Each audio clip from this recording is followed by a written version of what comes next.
Hello everyone, welcome to NCERT novel. आज हम लोग सोशल स्टडीज़ का प्रैक्टिस पेपर 7 करेंगे और सेट 14 है। ये प्रैक्टिस पेपर आज कंप्लीट हो जाएगा। इसके बाद हमारे 3 सेट सिर्फ बचे हैं। तो हम स्टार्ट करते हैं। क्वेश्चन नंबर 51 है, सौर विकिरण की सबसे महत्वपूर्ण भूमिका है। सोलर रेडिएशन की बात कर रहे हैं, कार्बन चक्र में, हाइड्रोजन चक्र में, जल चक्र में या फिर नाइट्रोजन चक्र में। तो देखिए, सोलर जो रेडिएशन आती है, जो हीट आती है, उसकी सबसे ज़्यादा जो भूमिका होती है वो होती है वाटर साइकिल में। आपके जल चक्र राइट आंसर हो जाएगा। उसी से क्या होता है, वाटर वेपराइज होके ऊपर जाता है और फिर वो बादल बनते हैं और फिर वो सीधा कंडेंस होके बारिश होती। तो ये सारी जो प्रोसेस पूरी वाटर साइकिल वाली चलती है, तो इसमें सोलर रेडिएशन की बहुत ज़्यादा भूमिका है। नेक्स्ट क्वेश्चन है, 52 वातावरण में सर्वाधिक प्रतिशत है। परसेंटेज की बात कर रहे हैं, ऑक्सीजन की, कार्बन डाइऑक्साइड की, नाइट्रोजन की, हाइड्रोजन की। तो एटमॉस्फेयर में सबसे ज़्यादा जो परसेंटेज है वो है आपका नाइट्रोजन का, 78% है। तो आपका राइट आंसर सी हो जाएगा। 78% है नाइट्रोजन का और ऑक्सीजन 21% है। फिर आते हैं आपका कार्बन डाइऑक्साइड और ऑर्गन ऑक्सीजन, ये सॉरी हाइड्रोजन, ये सारी चीज़ें आती हैं। ठीक है, तो मेन ऑक्सीजन और नाइट्रोजन का एग्जैक्ट पूछा जाता है, 78% और फिर ऑक्सीजन है 21%। नेक्स्ट क्वेश्चन देखते हैं, समाचारों में कभी कभी दिखने वाले एजेंडा 21 के संदर्भ में निम्नलिखित कथनों पर विचार कीजिए। ये धारणीय विकास के लिए एक वैश्विक कार्य योजना है। 2002 में जोहान्सबर्ग में हुए धारणीय विकास पर विश्व शिखर सम्मेलन में इसकी उत्पत्ति हुई। इसका फर्स्ट बिल्कुल सही है कि ये एक धारणीय विकास के लिए एक वैश्विक कार्य योजना है, लेकिन ये रॉन्ग है क्योंकि ये एजेंडा 21 निकला था आपके अर्थ समिट से। अर्थ समिट कहाँ हुई थी? आपकी ब्राज़ील के रियो डी जेनेरियो में हुई थी। और कब हुई थी? 1992 में हुई थी, जिसे हम पृथ्वी शिखर सम्मेलन भी कहते हैं हिंदी में, अर्थ समिट।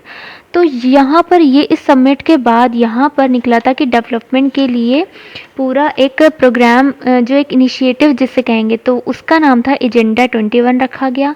और जो भी डेवलपमेंट्स होते हैं वो, इसीलिए ये मैगजीन या न्यूज़पेपर में आप लोग ये नाम देखते होंगे एजेंडा 21। तो उसका जो शुरुआत है वो अर्थ समिट से है, ना कि जौन सिर्फ 1 सही है, यानी कि केवल 1। नेक्स्ट देखते हैं, पर्यावरण अनुकूल उपभोक्ता उत्पादों को चिन्हित करने के लिए सरकार ने आरंभ किया है इको मार्क। पर्यावरण अनुकूल मतलब कि ऐसे प्रोडक्ट जो कि एनवायरनमेंट फ्रेंडली हों, इको फ्रेंडली हों, तो उसे नाम दिया गया है। उसको किस टैग के थ्रू उसे चिन्हित करते हैं? इको मार्क के थ्रू। नेक्स्ट क्वेश्चन है, जहाँ जीव रहता है उस सटीक जगह को क्या कहते हैं? मतलब एग्जैक्टली उसी जगह को, कि ऐसे तो बायोम, पारितंत्र सारे भी इसके अंदर आते हैं, लेकिन एग्जैक्टली अगर हम बात करें कि जहाँ जीव रहता है, एनिमल जहाँ पर रहते हैं, उसका नाम तो कैटेट, यानी कि आपका आवास, ये इसका राइट आंसर है। नेक्स्ट क्वेश्चन है, एक पारिस्थितिक तंत्र में निम्नलिखित में कौन प्राथमिक उपभोक्ता है? नीचे दिए गए कोड से सही उत्तर चुनिए। प्राथमिक उपभोक्ता, तो इसका हमें ये पता होना चाहिए। देखिए, सबसे नीचे क्या होते हैं? ग्रीन ग्रास होती है, यहाँ पर घासें होती हैं। तो ये क्या होते हैं? प्रोड्यूसर होते हैं, जो फूड खुद बनाते हैं, प्रोड्यूसर हो गए। उसके बाद आता है आपका प्राइमरी कंज्यूमर, फिर आता है सेकेंडरी कंज्यूमर, इस तरह से चलता है। फिर टर्शरी आता है। तो जो इनको फिर घास को खाते हैं, जो आपके वेजिटेरियन होते हैं, जो वही तो घास को खाएंगे, तो वो आपके प्राइमरी कंज्यूमर हो जाएंगे। तो ये दिमाग में अगर ये रहेगा तो ये आप यहाँ पर आंसर दे लेंगे। तो इसमें आपका आ जाएगा चींटी आ जाएगा और हिरन आ जाएगा। ये दोनों ही क्या होते हैं? वेजिटेरियन।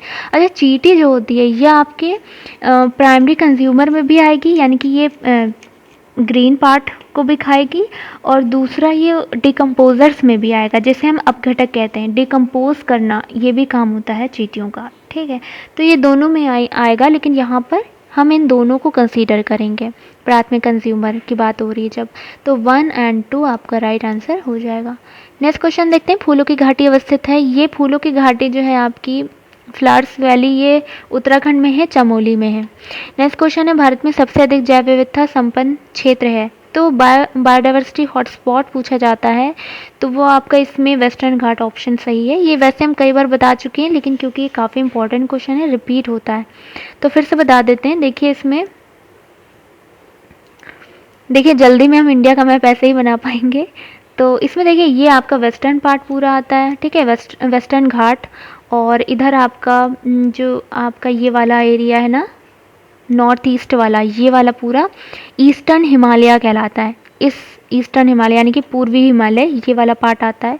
इधर आपका फिर सुंडालैंड आता है, पूरा म्यांमार, इधर अंडमान निकोबार, और इधर ये श्रीलंका। ये जो पूरा पार्ट है बेल्ट, ये आपका पूरा क्या कहलाता है, बायोडाइवर्सिटी हॉटस्पॉट कहलाता है। तो वेस्टर्न घाट यहाँ पर ऑप्शन दिया है, तो वही आपका राइट हो जाएगा। नेक्स्ट क्वेश्चन देखिए, निम्नलिखित में कौन अम्ल वृष्टि का कारण है? अम्ल वृष्टि का कारण कौन है? तो sulphur dioxide, nitrogen, nitrous oxide, oxygen और वाटर वेपर्स, इन सबसे मिलकर ये H2SO4 बना लेती है, सल्फ्यूरिक एसिड, और नाइट्रस ऑक्साइड ये आपका नाइट्रिक एसिड बना लेती है, HNO3 जिसे कहते हैं। इस क्वेश्चन है 2001-11 की अवधि में उत्तर प्रदेश के दशकीय जनसंख्या वृद्धि दर, ग्रोथ रेट पूछ रहे हैं, पॉपुलेशन ग्रोथ रेट कितनी रही 1-11 में? तो आपकी 20.09 थी उत्तर प्रदेश की, ठीक है। तो ये आपका सेंसस का क्वेश्चन हो गया। नेक्स्ट क्वेश्चन देखते हैं, उत्तर प्रदेश में निम्नलिखित में से सर्वाधिक जनजातीय जनसंख्या वाला जनपद कौन था? देखिए सबसे ज़्यादा ट्राइब्स जो मिलती है देखने को पॉपुलेशन, वो आपके सोनभद्र में मिलती है, ठीक है। फिर सेकंड नंबर पे आता है आपका ललितपुर आता है, फिर देवरिया, बलिया, ये सारे आते हैं। तो सबसे ज़्यादा सोनभद्र है। नेक्स्ट क्वेश्चन है, 2011 की जनगणना के अंतिम आंकड़ों के अनुसार उत्तर प्रदेश के निम्नलिखित जिलों को उनके जनसंख्या के अवरोही क्रम में, अच्छा अवरोही क्रम में लगाना है, यानी कि डिसेंडिंग ऑर्डर में लिखाना है। सबसे ज़्यादा इलाहाबाद है, आ जाएगा, फिर आपका आएगा गाज़ियाबाद, फिर आपका आएगा आजमगढ़, फिर आपका आएगा लखनऊ।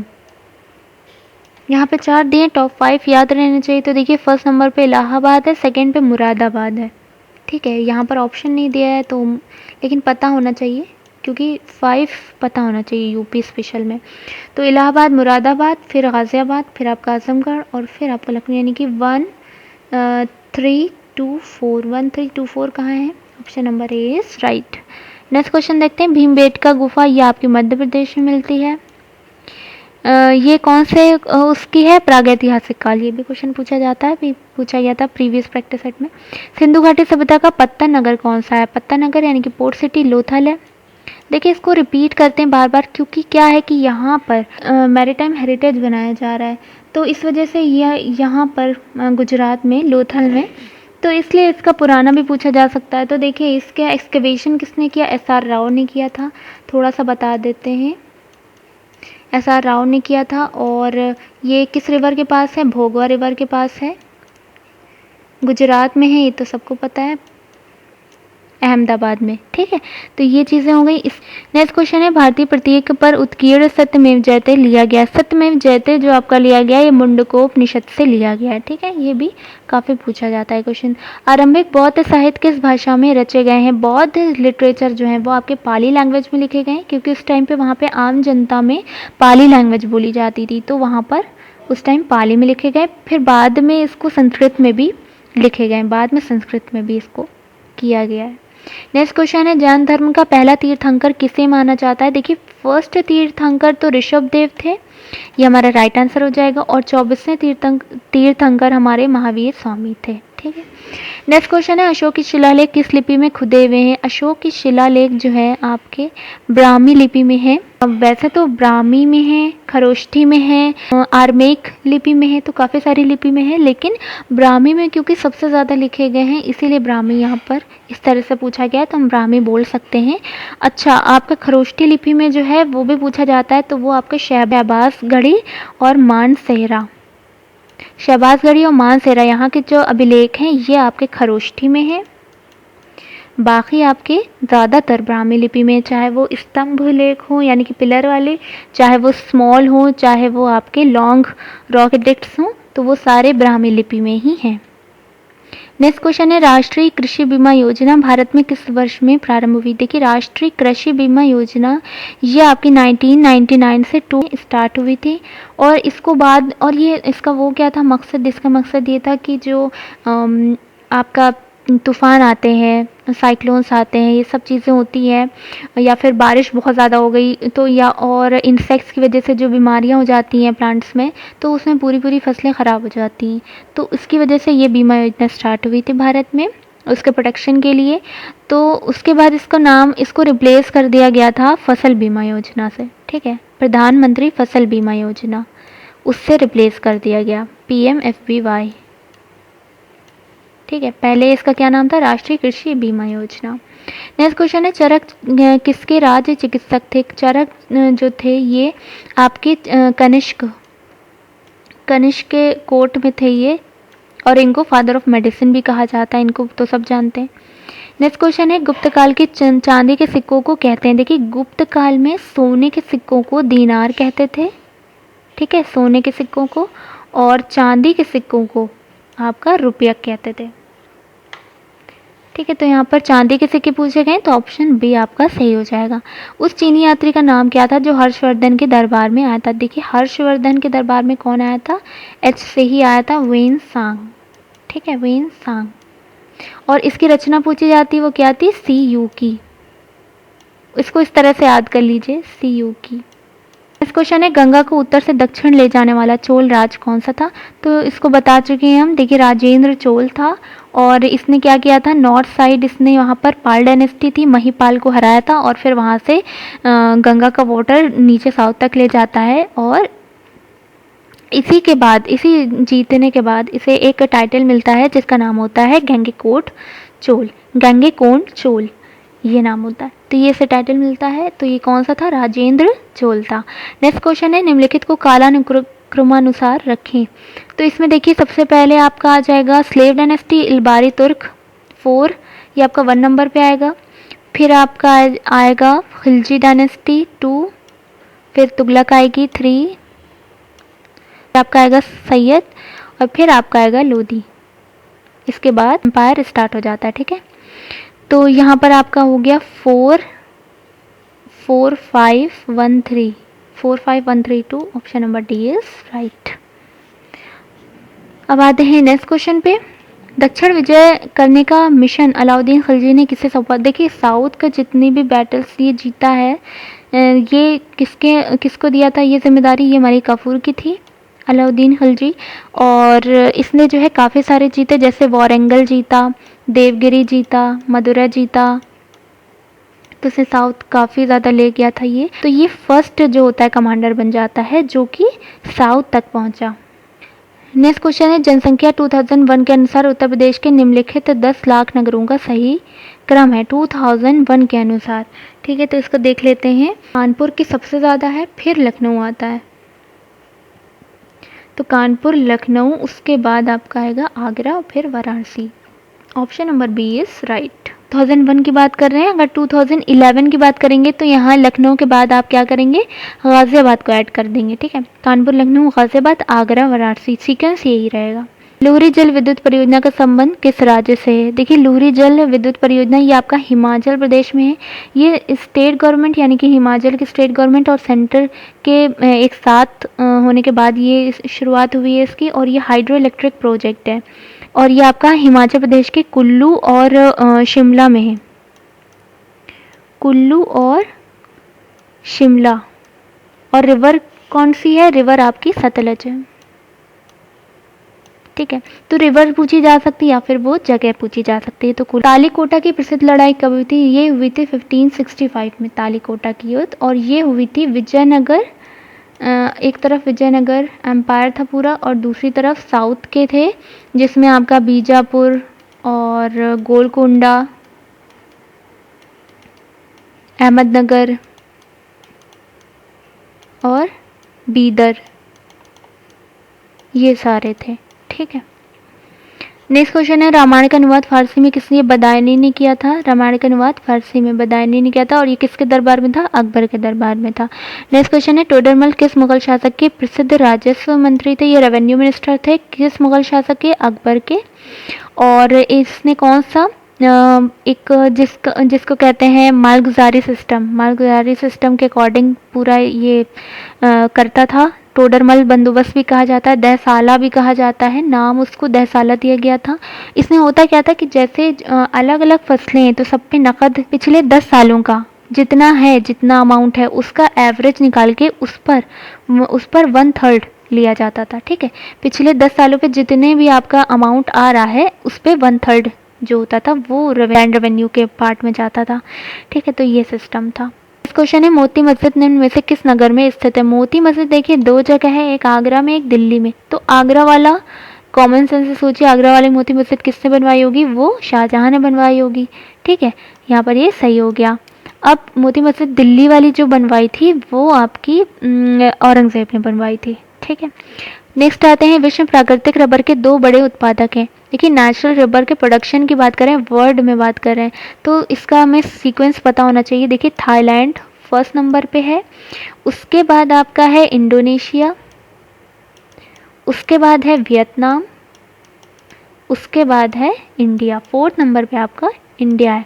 तो यहाँ पर कौन से 2 बड़े हो जाएंगे? थाईलैंड और Indonesia. Option number D is right. Next question है, लोकसभा के स्पीकर का निर्वाचन कौन करता है? देखिए वहाँ के स्पीकर का निर्वाचन करता है लोकसभा के सभी सदस्य, यानी कि option number C is right. Next question है, MKSS नामक सामाजिक आंदोलन भारत में निम्न में से किससे संबंधित? देखिए मजदूर किसान शक्ति संगठन, ये जो आपका पूरा था, इसने ये RTI अधिनियम से संबंधित है। RTI सूचना का अधिकार जिसे कहा जाता है, तो वो स्टार्ट होने में इसका पूरा हाथ है, MKSS। नेक्स्ट क्वेश्चन है, उपनिवेशी भारत में कोलकाता में एशियाटिक सोसाइटी की स्थापना किसने की थी? तो विलियम जोन्स ने की थी एशियाटिक सोसाइटी की स्थापना। ठीक है, और ये कौन सा टाइम था? ये था आपका पिट्स इंडिया एक्ट जो आया था 1784 वाले टाइम पे ये हुआ था, और हेस्टिंग का टाइम था। नेक्स्ट क्वेश्चन है, पिट्स इंडिया एक्ट के अंतर्गत निम्न में से किससे स्थापित किया गया? पिट्स इंडिया एक्ट से ही क्वेश्चन आ गया है। नेक्स्ट तो इसमें जो है आपका नियंत्रण बोर्ड लाया गया। देखिए पिट्स इंडिया एक्ट में क्या हुआ था, इस टाइम पे क्या हो रहा था कि आपका 1773 तो सक्सेसफुल नहीं रहा था रेगुलेटिंग एक्ट, तो उसमें क्या हुआ था, फिर पिट्स इंडिया एक्ट में और सख्ती दिखाई गई कि यहाँ की जो ईस्ट इंडिया कंपनी है वो अपना ही पूरा रूल कर रही है, वहाँ पर वो अमाउंट नहीं भेज रही जो सिर्फ ब्रिटिश क्राउन को भेजना चाहिए था। तो ये पूरी नज़र रखने के लिए वहाँ पर, क्योंकि कम्युनिकेशन की प्रॉब्लम थी, इतनी दूरी थी तो कम्युनिकेशन की प्रॉब्लम थी, तो एक बोर्ड बनाया गया जिसे कंट्रोलर बोर्ड कहा गया। कंट्रोल क्या करता था? जो यहाँ का कोर्ट ऑफ डायरेक्टर है उसको कंट्रोल करता था। तो उसमें 6 मेंबर थे, इसमें 2 जो थे वो ब्रिटिश क्राउन की तरफ के बैठे थे और बाकी जो थे वो आपके प्रिवी काउंसिल के थे। ब्लैक होल ट्रेजेडी कहाँ घटी थी? ये आपके कैलकाटा में हुई थी। यहाँ पर कौन सा था? फोर्ट विलियम था। फोर्ट विलियम में तो क्या हुआ था, जब 1757 में सिराजुद्दौला ने वहाँ पर काफ़ी सारे अंग्रेज़ कैदियों को जो है कमरे में डाल दिया था, तो वहाँ पर फिर जब अगले दिन जो है खोला गया उनको, तो बहुत ही कम लोग ज़िंदा निकले। तो ये जो ट्रेजेडी कहलाती है ये ब्लैक होल ट्रेजेडी कहलाती है, ये कलकत्ता में हुई थी। नेक्स्ट क्वेश्चन है, निम्नलिखित में से कौन स्वराज पार्टी के सदस्य थे? स्वराज पार्टी देखिए कब बनी थी? 1923 में बनी थी और ये इलाहाबाद में बनी थी। ठीक है, और इसके जो थे, जो शुरू की थी वो मोतीलाल नेहरू और CR दास, तो उनका यहाँ पर नाम नहीं है तो ऑप्शन 1 सिर्फ एक ही हो जाएगा। ठीक है, CR दास और मोतीलाल नेहरू, चित्तरंजन दास जिन्हें कहते हैं, और मोतीलाल नेहरू। नेक्स्ट क्वेश्चन है, भारत का अपने पड़ोसी देशों के बीच अंतर्राष्ट्रीय सीमा के विस्तार का आरोही क्रम है। देखिए ये बाउंड्रीज से पूछा जाता है कि कौन सबसे ज़्यादा लंबी है टच करती हुई, तो टोटल 7 इंटरनेशनल बाउंड्रीज हैं, इनको देख लेते हैं। देखिए सबसे ज़्यादा जो लंबी है वो आपकी है बांग्लादेश से। ठीक है, बांग्लादेश से है। ये भी पूछा जाता है क्वेश्चन सेपरेट, और सबसे छोटी जो है वो आपके अफ़गानिस्तान से। सबसे लंबी बांग्लादेश से, फिर सबसे छोटी अफ़गानिस्तान से। बांग्लादेश के बाद सेकंड नंबर पे आता है चाइना। ठीक है, फिर आपका आता है पाकिस्तान और नेपाल। इन दोनों में कन्फ्यूज़न होता है, लेकिन अगर आप मैप देखेंगे तो आप इजीली समझ पाएंगे कि पहले पाकिस्तान है, फिर नेपाल है, और फिर नेपाल के बाद कौन आ जाएगा? म्यांमार आ जाएगा, और फिर भूटान आ जाएगा। ठीक है, अब देखिए ये कैसे याद रखेंगे? देखिए नेपाल और भूटान पास पास हैं, लेकिन इन दोनों के बीच में कौन है? म्यांमार है। तो इस तरह से याद रखिएगा। सबसे लंबी कौन है? बांग्लादेश की बॉर्डर है, सबसे छोटी अफ़गानिस्तान की है। बांग्लादेश के बाद फिर चाइना, पाकिस्तान में कन्फ्यूज़न होता है, तो चाइना यानी कि ऊपर साइड है, और फिर आपका पाकिस्तान थर्ड नंबर पे आएगा। फिर नेपाल भूटान में पहले नेपाल है ऑब्वियसली, और फिर उसके बीच में कौन आ जाता है, म्यांमार आ जाता है। तो इस टाइप से तो यहाँ पर देख लेते हैं कौन सा क्रम है, आरोही क्रम है यानी कि बढ़ता हुआ क्रम है। तो यहाँ पर आपका नेपाल से शुरू, Nepal, Pakistan, China, Bangladesh. Option number B आपका सही है। नेक्स्ट क्वेश्चन है राष्ट्रीय आपातकाल में लोकसभा की अवधि। देखिए जब इमरजेंसी लगाई जाती है तो लोकसभा की अवधि की बात की जा रही है, तो आपातकाल की समाप्ति तक बढ़ाई जा सकती है, लेकिन एक समय में केवल 1 वर्ष के लिए ही बढ़ाई जा सकती है। ये इसका राइट आंसर है, एग्जैक्टली यही राइट है। ठीक है, नेक्स्ट क्वेश्चन देखते हैं, निम्न को कालक्रमानुसार व्यवस्थित कीजिए। तो देखिए दांडी यात्रा हुई थी 1930 में, सैमन कमीशन हुआ था 1927 में, पूना समझौता हुआ था 1932 में, और गांधी इरविन हुआ था 1931 में। देखिए साइमन कमीशन सबसे पहले हुआ था, उसके बाद दांडी यात्रा और फर्स्ट राउंड टेबल एक साथ हुई थी, एक साथ इन्हें याद रखिए, मतलब ईयर सेम था। ठीक है, अभी हम पहले बात की बात नहीं कर रहे हैं, ईयर सेम था। और फिर 1931 सेकेंड राउंड टेबल और गांधी इरविन सेम ईयर था। फिर third round table Poona pact same था।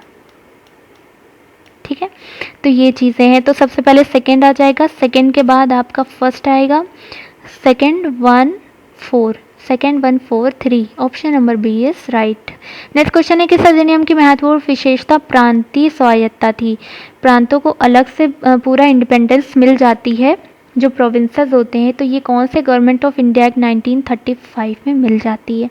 और यहाँ से कैसे कि डुअल सिस्टम जो होता है वो फिनिश कर दिया जाता है, प्रोविंस से डुअल सिस्टम हटा दिया जाता है और आपका सेंटर में डुअल सिस्टम आ जाता है।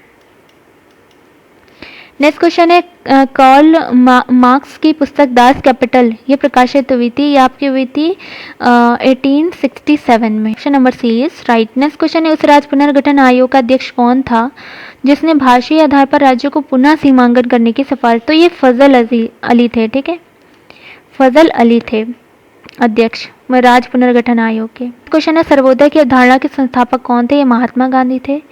सर्वोदय की अवधारणा ये जो थी, ये इन्होंने एक बुक थी जॉन रस्किन की, वहाँ से लिया था ये आइडिया। और इसका मतलब होता है कि सभी का उदय, सर्वोदय मतलब सभी का उदय, सभी का वेलफेयर, कल्याण, जो भी कहें आप।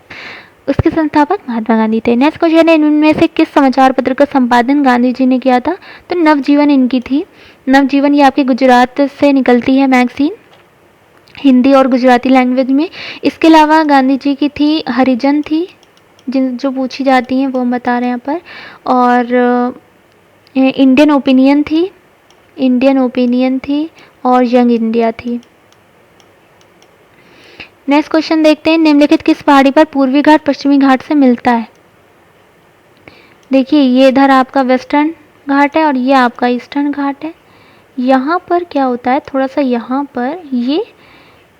पर नीलगिरी हिल्स हैं, यहाँ पर आपका वेस्टर्न घाट और ईस्टर्न घाट दोनों आपस में मिलते हैं। Option number C is right. ये आपका वेस्टर्न है, ये आपका ईस्टर्न है। नेक्स्ट क्वेश्चन देखते हैं कार्डमम पहाड़ियाँ यहाँ पर और क्षेत्र हैं। अच्छा ये भी अच्छा क्वेश्चन है। देखिए कार्डमम हिल्स यानी कि जो इलायची की पहाड़ियाँ हैं, कोरोमंडल तट ये रॉन्ग है, कैमूर पहाड़ियाँ, कोकड़ तट ये भी रॉन्ग है, महादेव पहाड़ियाँ मध्य भारत ये सही है क्योंकि ये एमपी में है, महादेव पहाड़ियाँ एमपी में ही सही है। मिकिर पहाड़ियाँ पूर्वोत्तर भारत ये भी सही है क्योंकि ये असम में है मिकिर पहाड़ियाँ। तो ईस्टर्न पार्ट हो गया आपका। तो 3-4 सही यानी कि option number C is right. इसके बाद अगर हम ये देखें रॉन्ग कैसे हैं, तो देखिए कार्डमम पहाड़ियाँ जो हैं कुछ यहाँ पर हैं, केरला का साउथ ईस्ट पार्ट लगता है। अब इधर केरला है तो इसका इधर वाला पार्ट क्या होगा, साउथ ईस्ट कहलाएगा। साउथ ईस्ट और तमिलनाडु का लगता है साउथ वेस्ट पार्ट। ये आपका होता है कार्डमम हिल्स, ठीक है, ना कि कोरोमंडल। कोरोमंडल आपका ये वाला पार्ट है, कोरोमंडल ये कोरोमंडल वाला पार्ट है, ये यहाँ पर कहीं पे है कार्डमम हिल्स। और ये आपका कौन सा है, कोकड़ तट। कोकड़ तट कौन सा, गोवा महाराष्ट्र वाला। तो कैमूर हिल्स यहाँ पर नहीं, कैमूर हिल्स जो है आपकी ये आपकी हैं देखिए ये हिल्स लगाने को ये सब लाइन से भी आती हैं, तो इनको बारे में पता होना चाहिए। आपकी मध्य प्रदेश से बिहार तक एक्सपेंशन है इनका, ठीक है, एमपी से बिहार, कैमूर हिल्स, इसे याद रखिएगा। और महादेव आपकी एमपी में मिलती हैं, मिकिर पहाड़ियाँ आपकी असम में देखने को मिलती हैं। नेक्स्ट क्वेश्चन है, भारत का प्रथम मैरीटाइम विरासत संग्रहालय, ये अभी हमने बताया था। फर्स्ट मैरीटाइम विरासत संग्रहालय जो किया जा रहा है वो आपका लोथल में किया जा रहा है, इसलिए लोथल की जो थोड़ी सी हिस्ट्री है सिंधु सभ्यता वाली वो भी इम्पॉर्टेंट हो जाती है कि इसकी खोज किसने की, एक्सकवेशन किसने किया, कब किया, किस रिवर पर है, कहाँ पर है, ये सारी चीज़ें आ जाती हैं। और इसे क्या कहा जाता है, पोर्ट सिटी कहा जाता था।